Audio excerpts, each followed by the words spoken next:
Достар салем! Сегодня мы с вами научимся строить такие вопросительные предложения, как тебе нужен первый предмет или второй предмет. То есть, например, тебе нужна книга или тетрадь.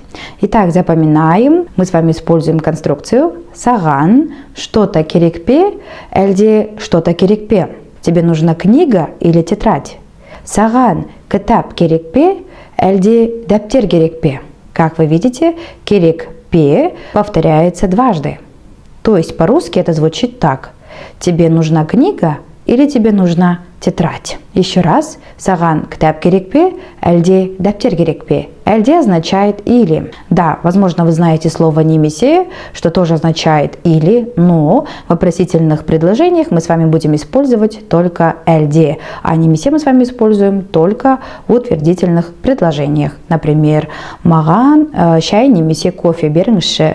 Дайте мне чай или кофе. Попробуем сказать, вам нужен кофе или чай? Сізге кофе керекпе, әлде чай керекпе? Еще раз.